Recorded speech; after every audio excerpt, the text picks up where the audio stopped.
నారాయణ ఇంట్లో ఇప్పుడంతా ఒక రహస్య పథకం ప్రకారం నడుస్తోంది. కాంతమ్మకు తెలియకుండా ఆనంద్, రమ్య, సౌమ్య మరియు నారాయణ అందరూ కలిసి సౌమ్య ప్రేమని గెలిపించడానికి సిద్ధమయ్యారు. కాంతమ్మకు చందన ప్లాన్ ప్రకారం పంపిన అర్జున్ నకిలీ ప్రొఫైల్ బాగా నచ్చింది. అందులో అబ్బాయికున్న ఆస్తులు, హోదా చూసి కాంతమ్మ ఉబ్బి తబ్బిబ్బవుతోంది. వెంటనే పెళ్లి చూపులు ఏర్పాటు చేయమని నారాయణని పురమాయించింది. నారాయణ ఫోన్ పట్టుకుని అర్జున్కి కాల్ చేశాడు. పక్కన్నే కాంతమ్మ ఒక గూఢచారిలా నిలబడి అంతా గమనిస్తోంది. హలో అర్జున్ గారు, నేను నారాయణని మాట్లాడుతున్నాను. నమస్కారం అండి, చెప్పండి సార్. అది మీ ప్రొఫైల్ మాకు అందింది బాబు. మాకు మీ ప్రొఫైల్ బాగా నచ్చింది. వచ్చే వారం మీరు మీ నాన్నగారితో కలిసి మా ఇంటికి పెళ్లి చూపులకి రావాలని కోరుకుంటున్నాం. మీకు వీలవుతుందా? తప్పకుండా అండి, మేము వచ్చే వారం వస్తాం. థ్యాంక్ యూ అండి, మేముంటామండి. ఫోన్ పెట్టేయగానే అర్జున్కి చలిజ్వరం వచ్చినట్టు చెమటలు పట్టాయి.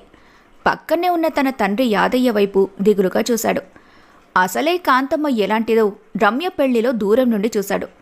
ఇప్పుడు తనే ఒక కోటీశ్వరుడిలాగా ఆమె ముందు నటించాలి. అర్జున్ వెంటనే సౌమ్యకు కాల్ చేసి జరిగిన విషయం చెప్పాడు. సౌమ్య, మీ నాన్న కాల్ చేశారు. వచ్చే వారం పెళ్లి చూపులంట. నాకేమో గుండెలో దడ పుడుతుంది. మా నాన్నకి అసలేం తెలీదు. మీ అమ్మ అడిగే తిక్క ప్రశ్నలకి నేనెలా సమాధానం చెప్పాలి? ఏమాత్రం దొరికిపోయినా అంతే సంగతులు.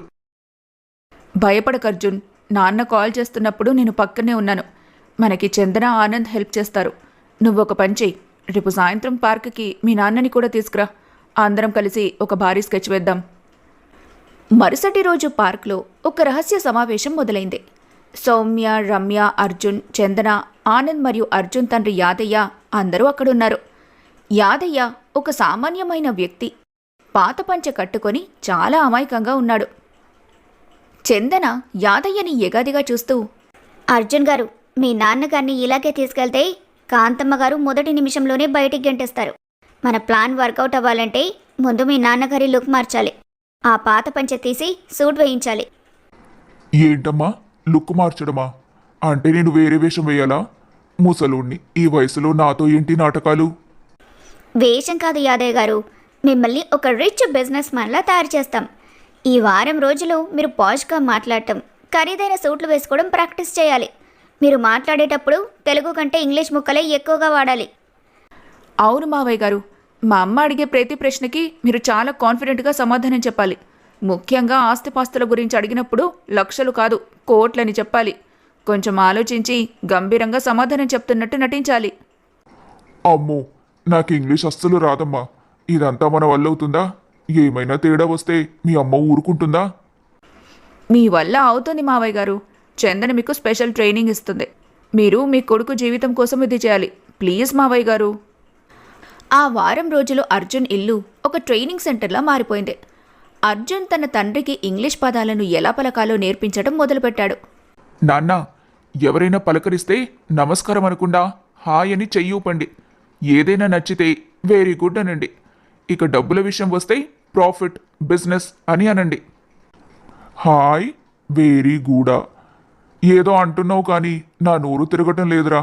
ఆ కాంతమ్మ ముందు బిజినెస్ అంటే నా పని అయిపోతుందా? యాదయ్య గారు, మీరు కంగారు పడకండి. కాంతమ్మ గారికి అసలు ఇంగ్లీష్ రాదు. మీరు ఇంగ్లీష్లో ఏది చెప్పినా ఆమెకి గొప్పగానే అనిపిస్తుంది.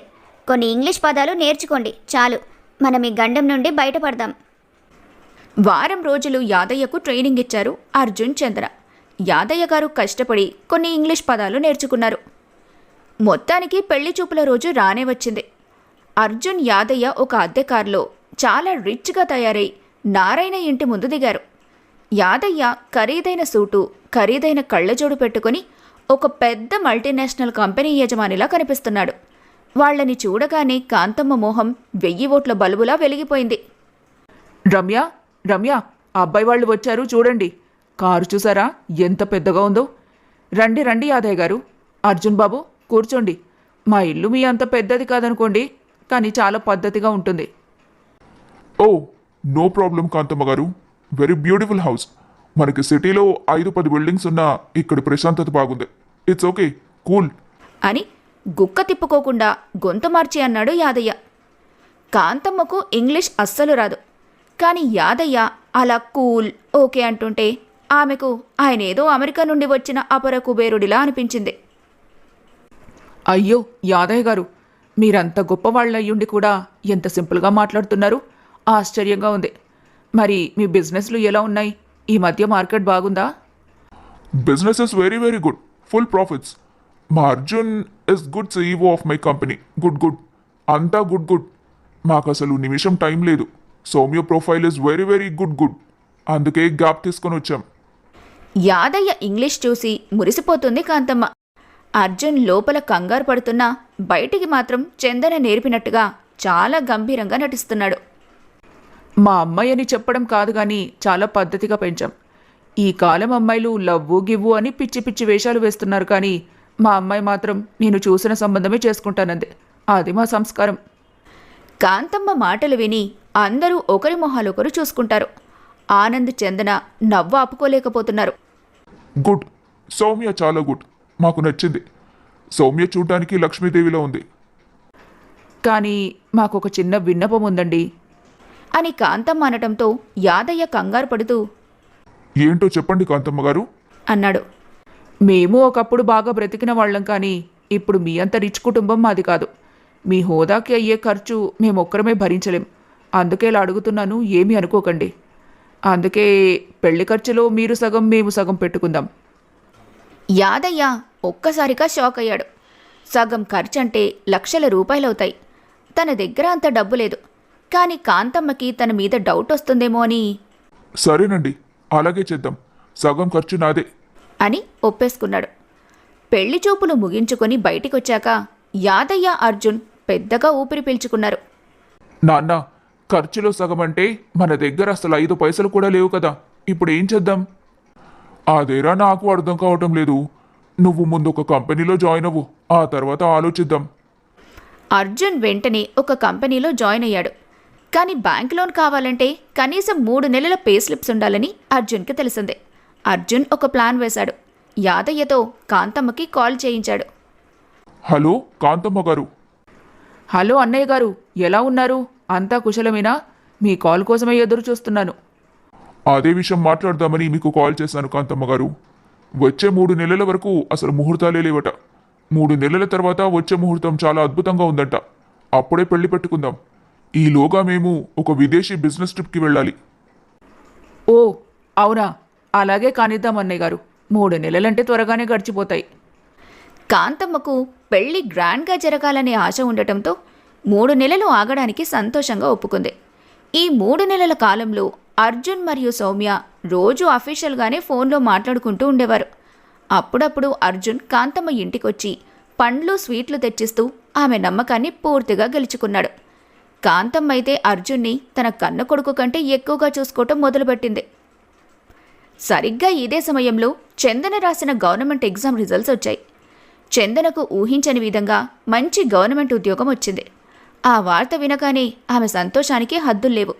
వెంటనే ఆనంద్కి కాల్ చేసి పార్కుకి రమ్మంది. ఆనంద్, త్వరగా రా, నీకొక అదిరిపోయే విషయం చెప్పాలి. చందన పిలవటంతో ఆనంద్ ఆ పార్క్కి వచ్చాడు. ఏమైంది చందన? ఏంటి అంత హ్యాపీగా ఉన్నావు? ఆనంద్, నాకు గవర్నమెంట్ జాబ్ వచ్చింది. మన పక్క టౌన్లోనే పోస్టింగ్. నిజమా చందన? ఎంత మంచి వార్త చెప్పావు. ఈ ఆనందంలో నాకైతే అస్సలు మాటలే రావటం లేదు. కంగ్రాట్స్. చూసావా ఆనంద్, నేను నీతో రోజు కలిసే తిరుగుతున్నాను కదా. నీ ప్లాన్లలో భాగం పంచుకుంటున్నాను కదా. అంతేకాకుండా ఆ రోజు నేను జాబ్కి అప్లై చేసేప్పుడు నిన్ను చూసే నేను నెట్ సెంటర్కి వెళ్ళాను. మరి నాకెందుకు జాబ్ వచ్చింది అంటే నువ్వు నష్టజాతకుడివి కాదని ఇప్పటికైనా నమ్ముతావా? ఆనంద్ కళ్ళల్లో నీళ్లతో అవును చందన, నీ సక్సెస్ నా మీద ఉన్న అపవాదుని తుడిచేసింది. నా మీద నాకే నమ్మకం కలుగుతోంది. నేను అపశకునం కాదని నువ్వు నిరూపించావు. థ్యాంక్ యూ చందన అని అంటాడు. నాకు థ్యాంక్స్ వద్దు ఆనంద్. నీ లైఫ్లో నువ్వు కూడా ఒక లక్ష్యం పెట్టుకొని ఏదో ఒకటి సాధించాలి. అప్పుడే మీ అమ్మ నిన్నొక మనిషిలా గౌరవిస్తుంది. మన మధ్య ఈ స్నేహం ఇలాగే కొనసాగాలి. ఆనంద్ తన మనసులో ఉన్న ప్రతి బాధను చందనతో పంచుకుంటున్నాడు.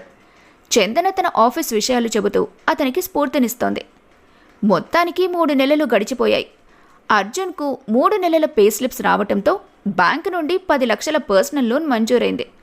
కాంతమ్మ కోరుకున్నట్టుగానే పెళ్లి చాలా వైభవంగా జరిగింది. పెళ్లిలో యాదయ్య మళ్ళీ అతిథులందర్నీ తన ఇంగ్లీష్తో భయపెట్టేశాడు. పెళ్లికి అర్జున్ బంధువులు అంతగా రాలేదు. దాంతో కాంతమ్మ యాదయ్యతో ఇలా అంటుంది. అన్నయ్య, ఏమిటి మీ బంధువులు అంతగా రాలేదు? మీరెవ్వరిని పిలవలేదా? మా వాళ్ళందరినీ పిలిస్తే నీకు దొరికిపోయానని పిలవలేదు. అని మనసులో అనుకుంటాడు యాదయ్య. కాని కాంతమ్మతో, మీకు తెలియందేముంది, నాకు తెలిసిన వాళ్ళందరూ బిజినెస్ మ్యాగ్నెట్లు. వాళ్ళకి అంతగా తీరుకుండదు. వాళ్ళకి నేను తర్వాత పార్టీ ఇస్తాను అని అంటాడు.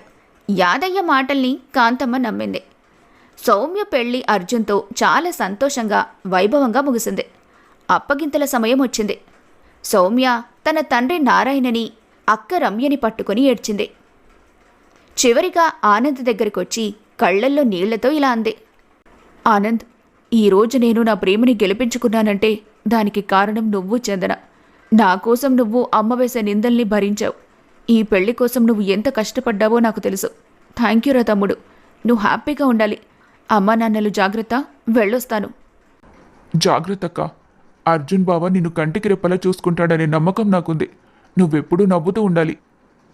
సౌమ్య ఆనంద్ దగ్గరికి వెళ్ళి మాట్లాడటం కాంతమ్మ దూరం నుండి గమనిస్తుంది. కానీ ఆమెకి వాళ్ళు ఏం మాట్లాడుకుంటున్నారో తెలుసుకోవాలనే ఆసక్తి లేదు. ఎందుకంటే ఇప్పుడు తన రెండవ కూతురిని ఒక ధనవంతుల ఇంటికి కోడలుగా పంపిస్తున్నాను అనే ఆనందం ఆమెకి ఎక్కువగా ఉంది. సౌమ్య అత్తగారింటికి వెళ్ళిపోయింది. కాంతమ్మ తన రెండో కూతుర్ని కూడా ఒక పెద్ద కోటీశ్వరుడికిచ్చి పెళ్లి చేశానని కాలనీలో ప్రతి ఒక్కరికి గొప్పగా చెప్పుకుంటుంది. తన హోదా పెరిగిందని మురిసిపోతుంది. ఇలా ఎట్టకేలకు నారాయణ ఇంట్లో రెండో పెళ్లి సందడి ముగిసింది. అబద్ధాలు, అప్పులు, నాటకాల మధ్య సౌమ్య పెళ్లి అర్జున్తో ఘనంగా జరిగిపోయింది. సౌమ్య అత్తగారింటికి వెళ్ళిపోవడంతో కాంతమ్మ ఇంట్లో ఒక రకమైన నిశ్శబ్దం అలుముకుంది. ఎప్పుడూ సందడిగా ఉండే ఆ ఇంట్లో ఇప్పుడు ఆనంద్కు చాలా ఒంటరిగా అనిపిస్తోంది. రమ్య వెళ్ళినప్పుడు లేని వెలితి సౌమ్య వెళ్ళినప్పుడు అతనికి ఎక్కువగా కనిపిస్తోంది. ఎందుకంటే సౌమ్య అతన్ని ఎప్పుడూ ఒక తమ్ముడిలా కాకుండా స్నేహితుడిలా చూసుకునేది. అయితే కాంతమ్మ ఇంట్లో ఒక వింత మార్పు చోటు చేసుకుంది. అది కాంతమ్మ ప్రవర్తన. మునుపటిలా ఆనంద్ మీద కాంతమ్మ కోప్పడటం లేదు. దానికి కారణం ఆమెలో కలిగిన మార్పు కాదు, ఒక రకమైన భయం. ఆనంద్ ఎక్కడ ఎదురు తిరుగుతాడో అన్న ఆందోళన ఆమెలో మొదలైంది. ఒకరోజు ఉదయం హాల్లో ఆనంద్ దిగులుగా కూర్చొని ఉన్నాడు. కాంతమ్మ మెల్లగా వచ్చి, ఆనంద్, ఏరా అప్పటి నుండి అలా కూర్చున్నావు? కాఫీ తాగావా లేకపోతే చేసి తీసుకురమ్మంటావా? ఆనంద్ ఆశ్చర్యంగా, తాగానమ్మా. ఎందుకు అడుగుతున్నావు? నాతో ఏదైనా పనుందా? పనేమీ లేదులే, ఏదో నీ మొహమలా వెలవెలబోతుంటే అడిగాను. కావాలంటే టిఫిన్లోకి పులిహోర చేయమంటావా? నీకిష్టం కదా. అమ్మో, అమ్మలో ఈ మార్పు చూస్తుంటే నాకు భయం వేస్తుంది. బహుశా నేను ఎదురు మాట్లాడడం మొదలుపెట్టినప్పటి నుండి తన పట్టు కోల్పోతానని భయపడుతున్నట్టుంది. అందుకే ఈ ప్రేమ చూపిస్తుంది. సరేలే, ఇది కూడా మన మంచికే అని మనసులో అనుకుంటాడు. అప్పుడే బయటి నుండి ఇంట్లోకి వస్తున్న నారాయణ కాంతమ్మ మాటలు విన్నాడు. చూసావా ఆనంద్, మీ అమ్మ ఇప్పుడు ఎంతలా మారిందో? ఇంట్లో గొడవలు లేకపోతే ఇల్లు ఎంత ప్రశాంతంగా ఉందో చూడు కాంతం. అందరి ఇంట్లో ఇలాగే ఉంటే ఇల్లు నందనవనం అవుతుంది. ఆనంద్ ఏమీ మాట్లాడకుండా తల ఊపి ఇంటి బయటకొచ్చాడు. ఇంట్లో వాతావరణం బానే ఉన్నా తనకి మాత్రం ఏదో వెలితిగా అనిపిస్తుందిప్పుడు. బహుశా ఇంతకాలం తనతో ఇంట్లో ఉన్న తన తోబుట్టువు పెళ్లి చేసుకుని వెళ్ళిపోవడం, తన ఫ్రెండ్ చందన జాబ్ వచ్చి బిజీగా ఉండటంతో ఆ లోన్లీనెస్ ఉంది. చందన తన గవర్నమెంట్ ఆఫీస్ పనుల్లో బిజీగా ఉన్నా ఆనంద్తో రోజూ ఫోన్లో మాట్లాడుతుంది. ఒకరోజు ఫోన్లో, హలో ఆనంద్, ఏం చేస్తున్నావు? ఎక్కడున్నావు? తిన్నావా? లేదు చందన, ఇంట్లోనే ఉన్నాను. సౌమ్యక్క వెళ్ళాక చాలా బోర్ కొడుతోంది. ఇంట్లో అంతా ఏదో వెలితిగా ఉంది. అందుకే నేను ఎప్పటి నుండో చెబుతున్నాను కదా ఆనంద్, నువ్వు ఏదైనా జాబ్కి ట్రై చేయొచ్చు కదా. చదువుకున్నావు, డిగ్రీ ఉంది. ఇలా ఇంటి దగ్గర ఖాళీగా ఉంటే ఆలోచనలన్నీ నెగిటివ్గానే వస్తాయి. ఏదో ఒక పనిలో ఉంటే నీకొక గుర్తింపు వస్తుంది. మీ అమ్మకి కూడా నీ మీద గౌరవం పెరుగుతుంది. నువ్వు చెప్పింది నిజమే చందన. ఏదో ఒకటి చేయాలి. ఈ ఒంటరితనమే చేతకానితనమయ్యి నన్ను ఇంకా కుంగదీస్తోంది. Very good. రేపటి నుండి ఇంటర్వ్యూలకు వెళ్ళు. నీకు మంచి జాబ్ వస్తుంది, నాకు నమ్మకం ఉంది.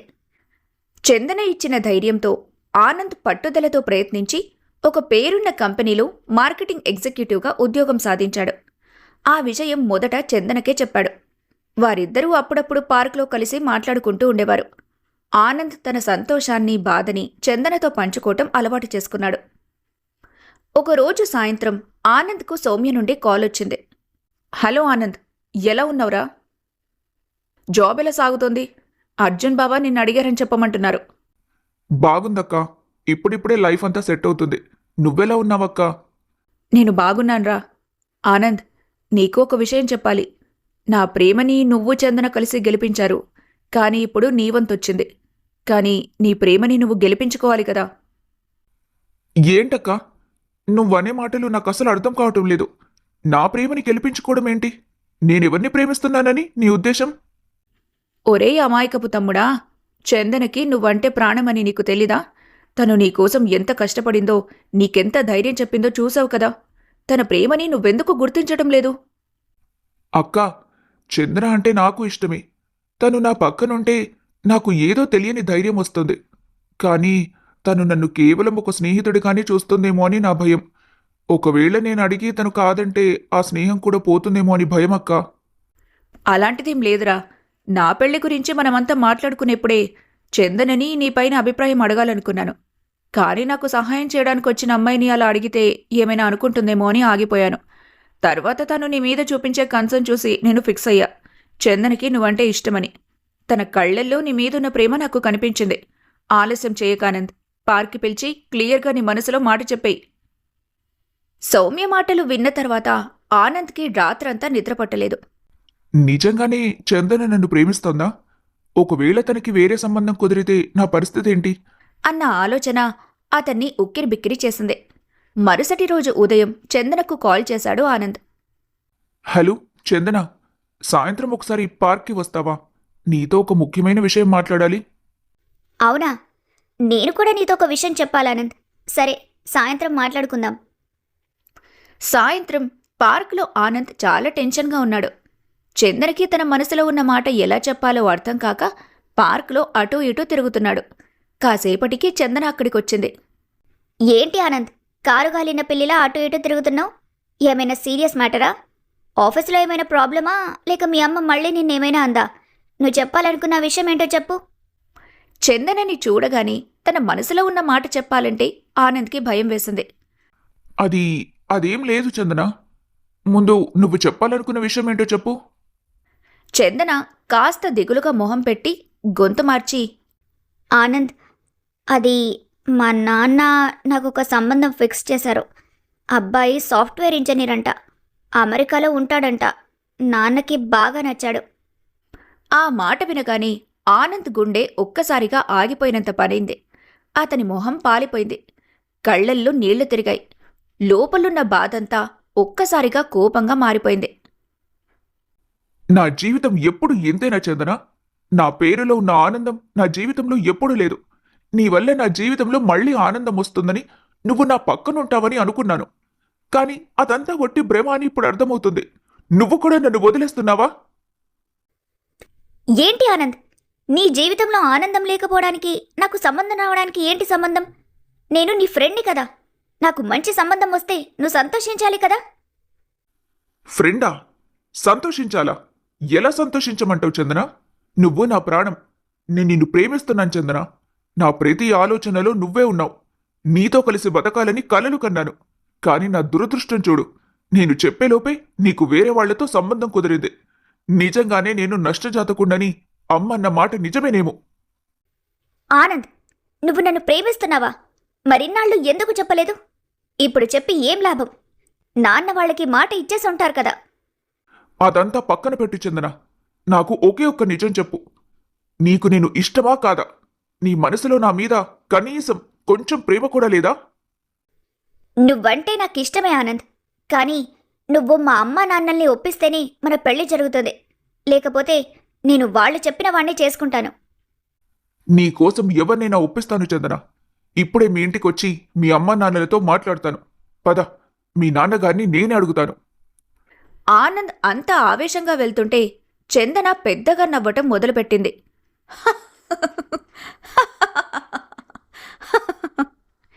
ఆనంద్కి ఏమీ అర్థం కాక ఆగిపోయాడు. ఎందుకు నవ్వుతున్నావు చందన? నేను సీరియస్గా చెబుతుంటే నీకు జోక్గా ఉందా? పిచ్చి ఆనంద్, కూర్చో ముందు. మా ఇంట్లో నాకు ఎలాంటి సంబంధం చూడలేదు. నీలో ఎంత ధైర్యం ఉందో తెలుసుకోవాలని, నువ్వు నన్ను ఎంతలా ప్రేమిస్తున్నావో నీ నోటితోనే వినాలని నేనలా అబద్ధం చెప్పాను. ఆనంద్ ఒక్కసారిగా స్తంభించిపోయాడు. నోరు తెరిచి అలా చూస్తూ ఉండిపోయాడు. కాసేపటికి అతనికి కోపం వచ్చింది. నీకు బుద్ధి లేదు చందన. నన్ను ఎంత టెన్షన్ పెట్టావో తెలుసా? నా ప్రాణం పోయినంత పరైంది. ఇలాంటి అబద్ధాలు కూడా చెబుతారా ఎవరైనా? సారీ ఆనంద్, కానీ నువ్వు నీ ప్రేమను ఎంత గట్టిగా చెబుతావని అనుకోలేదు నేను. నువ్వు నా కోసం మా నాన్నని కూడా ఎదిరించడానికి సిద్ధపడ్డావు చూడు, అప్పుడే నువ్వు నా హీరోవి అనిపించింది. సారీ వద్దు. నాకిప్పుడు ఐ లవ్ యూ చెప్పు. ఇప్పుడే చెప్పాలి అని ఆనంద్ అనటంతో చందన సిగ్గుపడుతూ తలదించుకొని, ఐ లవ్ యూ ఆనంద్. అదేంటి అంత మెల్లగా చెబుతున్నావు? నాకేం వినిపించలేదు. మళ్ళీ చెప్పు. ఇంకొంచెం గట్టిగా చెప్పు. I love you, I love you, I love you. Anand సంతోషం పట్టలేకపోయాడు. నాకు కూడా నీవంటే ప్రాణం Chandana. I love you very much.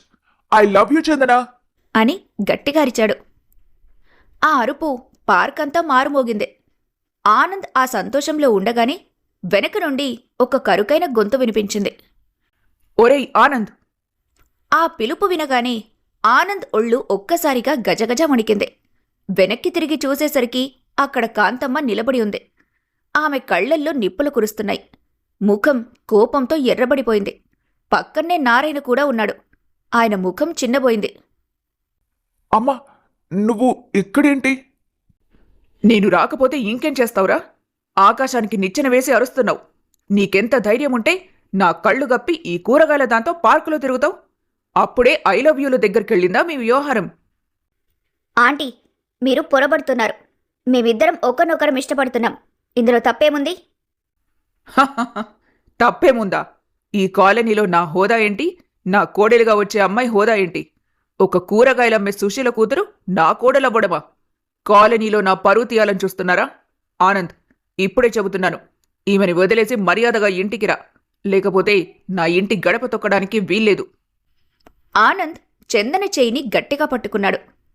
అమ్మా, హోదా హోదా అంటున్నావు కదా. హోదా ఉండి ఏం లాభం? రమ్యక్కని సౌమ్య అక్కని ధనవంతులకే ఇచ్చి చేసావు కదా. వాళ్ళు హ్యాపీగా ఉండొచ్చు, కానీ నా సంతోషం నాకు ముఖ్యం. నాకు చందన కావాలమ్మా. తను లేకపోతే నేను లేను. ఏంటి? నాకే ఎదురు తిరుగుతావా? అయితే ఈ క్షణమే నా కళ్ల ముందు నుండి వెళ్ళిపో. నా ఇంట్లో నీకు చోటు లేదు. వెళ్ళు. ఆ కూరగాయల బండి దగ్గరే బతుకు. నారాయణ ఏమీ మాట్లాడలేకపోయాడు. ఆనంద్ గంభీరంగా చందన వైపు చూశాడు. కాంతమ్మ కోపంతో ఊగిపోతూ అక్కడే ఉండిపోయింది. ఆనంద్ చందన ప్రేమ మొలకలోనే తుంచివేయబడుతుందా? చందన తల్లిదండ్రులతో కాంతమ్మ గొడవ ఎక్కడికి దారితీస్తుంది? ఆనంద్ చందనని ఎలా పెళ్లి చేసుకుంటాడు? అత్తకు తగ్గ కోడలిగా చందన కాంతమ్మను ఎలా దారికి తెచ్చుకుంటుంది? ఈ విషయాలన్నింటికీ సమాధానం తెలియాలంటే తరువాతి ఎపిసోడ్ చూడాల్సిందే.